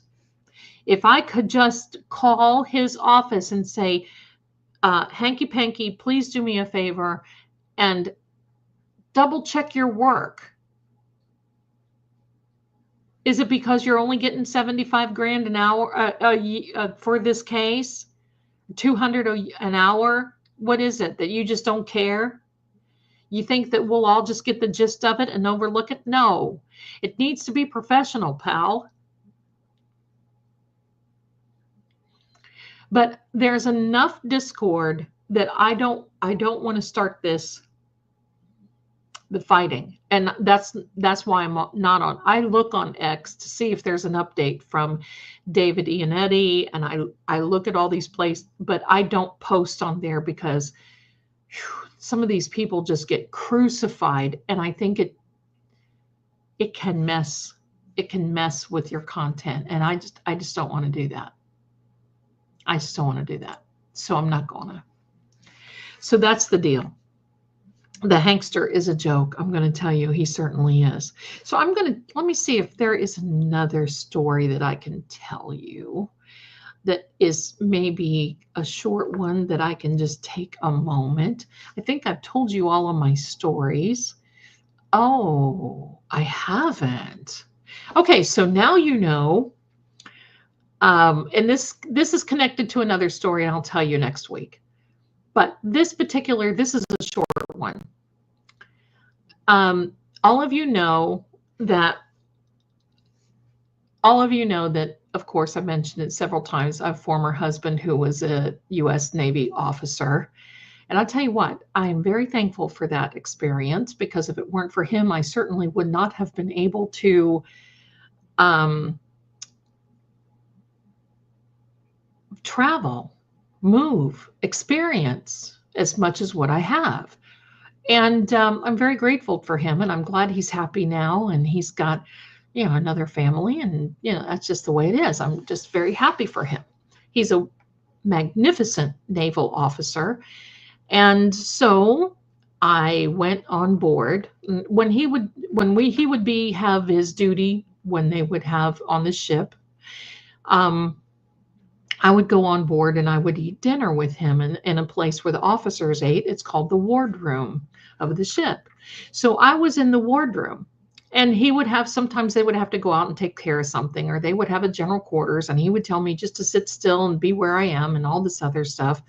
I had a lot of experiences there too. Like one of the enlisted fellows was a really nice guy, kind of lost it. And it was very hard on him. They were getting ready to go out at sea, and he didn't want to go. And pardon me. And he started threatening people and was wielding one of the dinner steak knives around. And it was kind of scary for a minute, but that was taken care of. But my husband always knew that I was so intrigued by history and things like, JFK and things like all kinds of different things. However, he also knew I was intrigued by the Philadelphia experiment. And one night we were in Charleston, South Carolina, at the base there. And I was on board, and we got finished, and he waited until everyone was out of the room, and he said, "I've got something for you, but you have to leave it here." I was okay. So he came in with a stack of papers like this that were redacted, but it was on the Philadelphia experiment. And they were releasing some of the information back then. This was in the 1980s, and they were releasing some of the information on the Philadelphia experiment. And I sat there and read this cover to cover, back and forth. It was a little hard to put the pieces together, but yes, indeed, they did have an experiment with this particular ship and with this particular, some type of laser, something that they were experimenting with, obviously. And they would maneuver so they could make people invisible, but then they would try to bring them back. The problem was they were doing this with inanimate objects. Meaning like a bottle, a pen. So they were successful in making those things disappear. Technically, what they were doing was raising the vibrations. And so, as you raise and manipulate frequency and vibration, things can happen. That's what they were doing. However, they did it They lined up the crew on the Philadelphia, and they knew they were going to be doing something, and they shot this beam at them. They did whatever it was that they were going to do, and they let them go a few seconds. And when they brought them back, it was some of the writings and the testimony that some of these officers had written down that this was the most horrific thing that they'd ever seen before in their lives, because we have living molecules, atoms, our blood, our heart, everything moves. And they didn't take account for what happens when they come back. And they came back in pieces, like an arm may be sticking out of the hull of the ship, or a head may be on the side of the arm, or things were literally like that happening. And so they immediately, after they heard the unearthly screams going on from these men that were on the ship, they immediately dissolved it. And that was it. No more. They put everybody out of their misery, as far as I know. That's what was said. The other thing, so I thought that was very interesting. And that's what I can remember what was on that report. The other thing that I was very interested in was the Bermuda Triangle. I know all of you have heard that. And there was a little something that he gave me about that as well.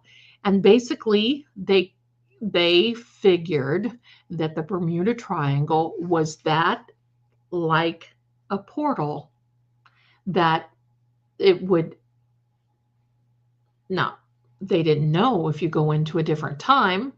They didn't know if you go into a different, but it's like when two oceans meet, or you have salt water and fresh water meet, it's going to cause a disruption. And in that part of the world, in that part of the ocean, there was this Bermuda Triangle that the energy was just right, and you had ships disappear. And they did avoid, in their sailing at that time, I don't know about anymore, I've been out of that for a while, but at that time they did avoid that particular area. If they would go out to sea, or if they would go and do anything else, they would avoid that. So it was pretty interesting. And he had some stories. I mean, he would tell the stories about, they would go out to sea and they would see these flying that they didn't know what was ahead of them. And they would do this blinking, kind of like trying to communicate, maybe like Morse code. I don't think it was, but they were blinking, and so since many times they would hover, they would go over these ships. Now, these ships were big, but my husband was on the frigate, and he ended up being in the XO of the Enterprise. I think so. I think that's what it was. Anyway, so he would say sometimes they would just lose all their power on the ship, and it would just, like, everything would just, and their generators would kick on, and then this particular thing would go, and there's like, boom, done. Amazing. So, these are things that have happened a long time ago, but there was a very tragic thing that happened December 11th of, I can't remember, 1986. I remember it because it was the day before my mother's birthday, and my husband was going out to sea. And there was the Marine Corps ball that I had to find a dress, and Zelda waited. And I loved the Marine Corps ball. Oh my, it was wonderful. It was in Charleston, South Carolina. And I had gotten into a car accident where somebody had T-boned me. And as I was coming off the base, I was actually working in the law office there on the base. They called it a JAG office. I was a paralegal to a couple of Navy JAG officers or lawyers. And I volunteered my time. I just wanted to do it. And when I was coming off base, I got T-boned. So I was on crutches. So that was in October, and I was still limping around and having a hard time. And it was December. I would get better, and then all of a sudden I would do too much and I'd have to go back on the crutches again. So it was December 11th. I pulled up into this shopping center and had a Kroger grocery store. It's a big chain here on the East Coast, and many of you know Kroger. And then it had some of these little boutique shops, and I wanted to go into this boutique shop that I saw there. I got there they opened at 10 in the morning. I got there. There was a jewelry store in the same complex. There were some other things. This was in Mount Pleasant, South Carolina. And I sit there for a minute. I noticed that there was a guy sitting in a car, kind of in the parking lot, watching. So I didn't think anything about it. They weren't open yet. And this guy makes a beeline and goes and runs into the door of that boutique. And I thought, well, I don't know what that's all about. But anyway, and I sat in the car and I was listening to Robert Palmer. I'll never forget that. It was the 80s. I had on this wildly flowered sweatshirt. The weather was beautiful. And I had on this pair of olive drab shorts, and my hair was spiky and cute, and I had these big earrings on and bright lipstick, and hey, I was there. I was with it. And so I limp up to the front door of this boutique, and I don't think Turtle Boy was on. I checked. I was going to go over there for a minute, but I'm going to take the time and tell you this story. So I go up to the boutique. I put my hand on the door, and this other man comes flying around the corner and looks at me through the door, and he goes, "Don't come in, don't come in." And just then I see through the door, and I hear a shot, and I see this man lift up this woman. She was just this small, very petite woman, adorable, picks her up, brings her to the front, just throws her down in front of me, and proceeds. He had a 9M, and pews her right in front of me. At that moment, I forgot that I was on crutches, and I burned it down the sidewalk. I ran as hard as I could. The funny thing was, I run into this jewelry store. I hit the door. I open this door, and I'm like, I need a man. Now, my mindset was it was going to take a man to grab this guy. And they're like, what's happened? And I explained it. I went back out, and I don't know what made me do this, but I walked out the door, and I thought, oh, what am I doing? And just then the door of that boutique opens, and out comes that woman. Now, when I was running, I heard another shot, and I thought maybe that other man had got it. When I was standing on the sidewalk and the jewelry people had called the police, I was there, and all of a sudden this door opens. And I thought, oh God, this guy knows me. And I just didn't even know what to do. I was frozen. And out she comes, this woman. And I mean, she was holding her neck, and it was spewing all out. I mean, she was just covered. I run to her. I lay her down on the sidewalk, and I'm looking at her, and she was definitely in shock. I mean, and I told her, I said, look, my name is Zelda, honey. Don't worry. Everything, just try to stay with me. And I held my thumb and my finger over there, because evidently something went through her and it cut her trachea, and plus hit a vein. and it was just going all over the place. And I had my fingers there, and I was talking to her. I said, hey, you know, how are you? I love your shop. I want, you know, I'm trying to calm her down, because you could tell she was like frantic and her eyes starts rolling in the back of her head.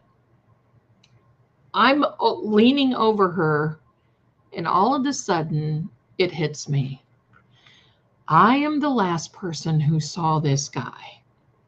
He knows what I look like. I mean, I was like a beacon and a flag with this big flower shirt, this hair out to wherever, bright lipstick, big earrings, looking like I'm just walked off of MTV, and or a backup singer for Madonna, whatever. And I'm sitting there and I start to pray. And I said, I'm going, oh God, I think I'm next. I just want you to be. Now, my son wasn't born then, my daughter was. So I want you to be with my daughter. I want you to be with my mom and, you know, my sister, and please be with my husband. And I'm praying. And I want you to know that when people tell you that your life flashes before you, that's very true, because it was like a movie of everything that was just like going through my mind. And I'm stood there, and I could not give her mouth to mouth because she was a mess.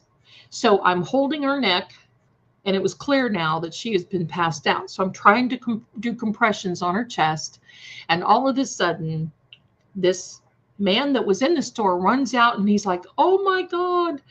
And there was an off-duty police officer shopping at that.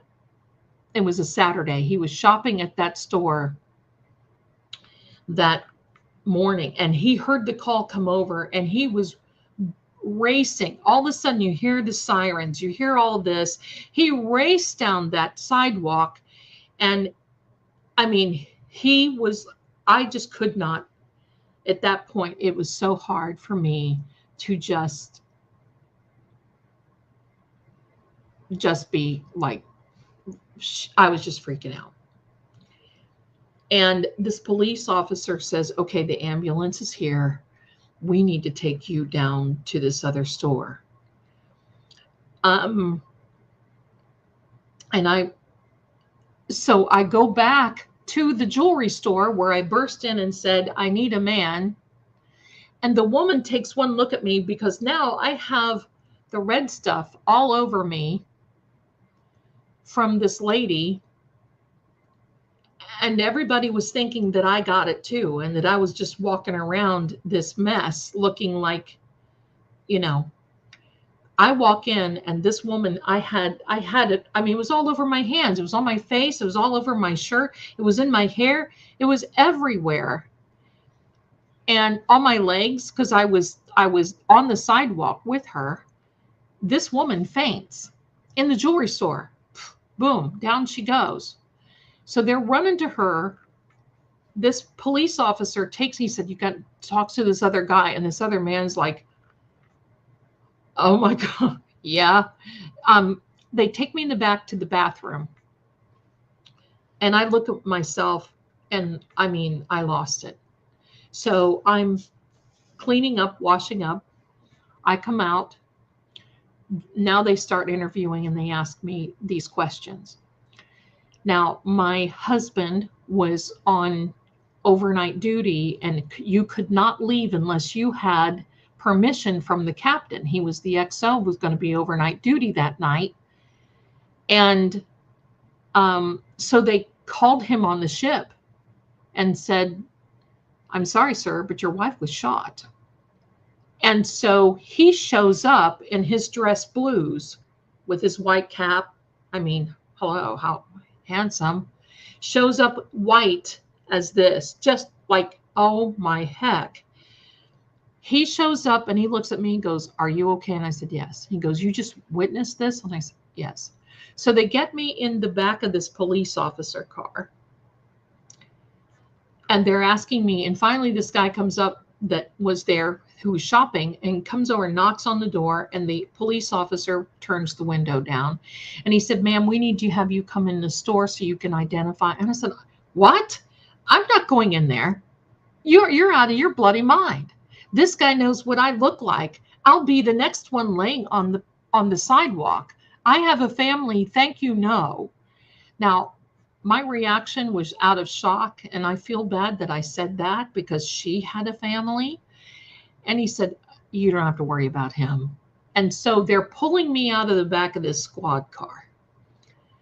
I'm begging them, "Don't take me in there. Don't take my husband's grabbing me." I go in there and I'm looking around, and then I see what had happened. They had this body of this man laying on the floor. They had a sheet over him. They pulled the sheet over, and it was this guy that I recognized that grabbed the girl. And then I look up at the wall, and I said to the police officer, "I recognize him, but I don't recognize the half of his head that's on the wall." And that, I mean, everybody was in shock. And I couldn't even believe that, but that was very true because this half was gone and it was on the wall because he was standing by the wall when he unalived himself. And that was the second shot that I heard. And so that was horrible. Now there's a part 2 to this that I want to tell you about. So hang there with me just for another couple of minutes. So they get me out of there. My husband, now remember, I was a card reader back then, and the captain's wife didn't like me. And these people's wives did not like me, and they were higher rank than my husband. So they made him go back to work. I went to the hospital. They treated me for shock, and then I went home. I called my family, and my family's like, "Oh my God." And even some of these guys that were off duty, that were, the single guys, whatever, came over. I mean, one of them brought me lunch, one of them, or dinner actually. And the lawyer that I worked for said, "Oh my God, this has just hit the paper. Was this you?" And I said, "Yes, it was me." So he's talking to me. Everybody's trying to talk to me. Everybody's calling the ship. Everybody's thinking that I had been, taken out unalived. Pardon me. It was a bad experience. The story was that this man was a former lawyer, and he lost his job. He was disbarred for something or other, and he was trying to sell insurance. He and his wife, the wife was the petite lady who was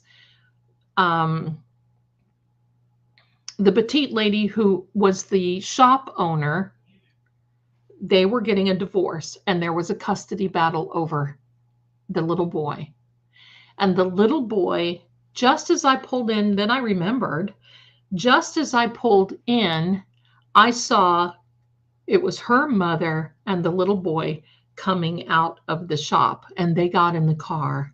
And just then it was this man who was the husband, ex-husband, sort of, kind of, separated husband, who was the former lawyer, and basically said, "If I can't have him, you're not going to either." And so he took her out and took himself out. And that little boy has grown up now with his grandparents, and from what I understand, doing very well. But she lived for a couple weeks, and it was into January. And so I think it was January 5th or 6th.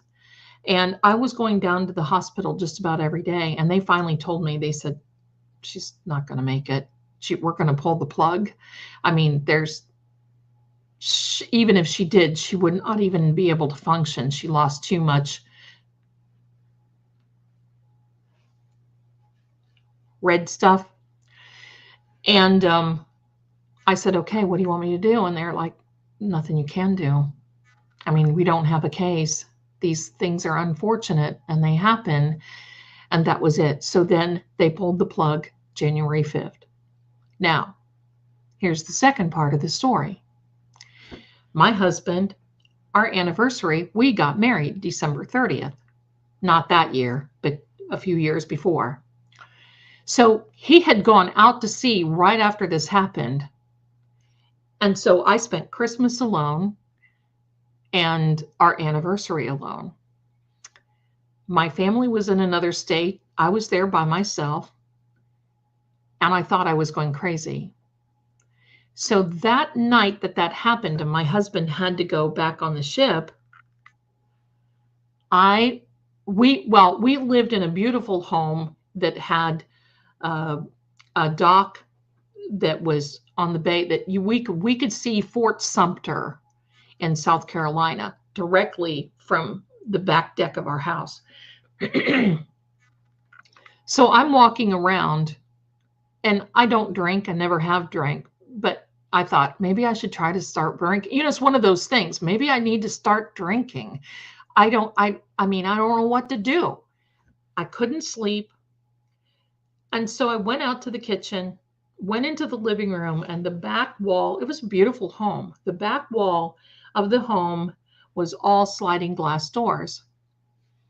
I usually went out there at night to look at the water and to look at the water and to look at, to look at the water and to just look at the moon and everything else. And I see this man standing in the yard. And I thought, who the heck is that standing in our backyard? And he looks familiar. Who the heck is this? And I just kind of stood back, and he had this blank stare, like he could just stare right through you. And I thought, what in the absolute heck? So I pulled the draperies. I'm sorry, I should have started this story earlier. So I pulled the draperies, and I thought, maybe and now we didn't have cell phones back then. Hello. So I went right over. I checked the landline. It was still working. So I went into this little den where I had the TV. We had HBO. I had, all the music in there. And I thought, I can't sleep in the bed. He's not here. I can't sleep in the bed. I'm just going to sleep on this sofa. I'll sleep in the chair. So I get up. Now this was toward the front of the house. I get up. I'm thinking, I need to fix something to eat. And I went to fix the drape out of this little den room that we had. And there this guy stood. Just this blank expression, blank space, just blank. And I thought, oh my God, this is crazy. This guy looks so familiar. Who is he? He had this dark suit on. I mean, he was tall. He's a big guy. And I thought, I need to call the police. I looked back over and he was gone. And I thought, okay, this is getting a little on the crazy side now. And I really thought I was cracking up. We didn't have 911, darling, during that time. You had to dial 0 and you got the luck of the draw. So I thought, I think I'm just cracking up. Because really, after that experience, I thought maybe I just need to rest. So I'm calling my family and call my mom. And then, whatever. And I finally settled down a little bit. And then I went back out and I'd forgotten about it, opened up, and there stands this guy. I thought, what in the absolute heck? So I'm thinking, I packed a bag because I thought, you know what? Because I didn't have any animals at that time. And I thought, I'm just going to pack a bag and I'm going to drive to Florida. I don't care what time it is. And I'm just going to leave. I'm just going to, whatever. So I started packing a bag. I get out to my car. I raise the garage door and there he's standing, not beside me, but I mean away. I closed that. I'm screaming now. I closed the garage door. I'm there. So I called the lawyer that I worked for and I said, I think I'm going crazy, but I'm not sure that I'm going crazy because I'm afraid that if I make a big deal of it, because, you know, listen, when you're an officer's wife, you got to be careful because they don't allow, and I know that sounds horrible, but the captain's wife already didn't like him because of what I did as a card reader. And his wife didn't like me, definitely. So anyway, he said, just be careful. I'm going to send one of my police officer guys over on the sly, and they're going to look at the house. Okay, so we did that. He came in, and I said, I don't know. He said, well, I think you're probably still in shock. Do you want? I said, no, I don't want to make a big deal of it because if that word gets back to my husband's captain, and it did, by the way, and I'll tell you what happened. And I said, I want to go down to my mom's tonight, but I'm so tired that I don't think that I can make it. He goes, no, you don't need to be driving tonight. You wait until, well, I couldn't sleep. And this was going on all night. This 4 o'clock, 5 o'clock, I was seeing this guy thumping around the house and I just didn't know what to do. I called my fellow again, my JAG officer. And I said, it's still going. It's 7 o'clock in the morning. And he said, I want you to call my priest. And I said, okay, I think that's what I need. Longest story short of possible, I called the priest. He comes over. I told him what happened. And he said, my darling, I'm going to tell you this. He said, that man that you're seeing is not real. He is in spirit. And I said, well, I think so, because he's got this glassy look to him. And it's like he's just standing there, not knowing. And I said, what's this all about? And he said, because you were the last person that he made eye contact with. He connected to you. I said, that's just lovely. Now, do I now invite him for Christmas? What now? What? And he said, and believe me, back then, my darlings, I was bad. I was snarky back then. So I said, so what now? And he said, well, we're going to pray around the house. So he went, he got his kit. He did this. He did the prayers. He did all these things. And he was gone. And I went down to see my family for a little while. My husband was out to sea. So I get a call from the JAG officer and he goes, where are you? And I said, I'm in Florida at my mother's. He goes, stay there. How long can you stay there? I said, well, I can't leave my house just sitting there. I've got food in the refrigerator and everything else. He said, I'll go over and I'll take care of it. I said, how are you going to get in? He said, well, I want you to mail me the key. My wife and I will go over there and we'll take care of it. I said, why? What's going on? Well, here, the captain's wife got wind that I wasn't doing well. After all, I just witnessed this horrific thing. And what was she thinking? So she tried to talk her captain, her husband, into talking my husband into having me committed into something like a mental hospital or a sane asylum until he got back home. Well, I called her with my JAG officer and I said, look, lady, I'm going to tell you something. I don't give a flip who you are or what you're dealing with. You try to put me in there, you're going to have a rough time. And if you think our husbands are on a battleship, you come over to my house. I'll show you what a battleship is. So that was it. I told her off, but boy, my husband paid for that. And I was very thankful when he got orders and we shipped out, and that was it. And actually, that was the last time I was at Charleston, South Carolina. And every December 11th, I think about what happened and that little boy. I think he was only 4. So, I mean, he would be 50 this year, maybe? No, maybe, no, 40 some years old. Well, anyway, to have that type of tragedy was horrible. And especially at Christmas, especially at, so even back then, I was this, I wasn't a transmitter, I was a receiver. So if you wonder how this energy can come to me, like John and Chloe and Sarah and all these other people, it's like this. There you go, my darlings, another story. But I will tell you, there are some people that don't believe in this, but I will tell you while I leave you that I do believe in time travel. I believe time travel is very real.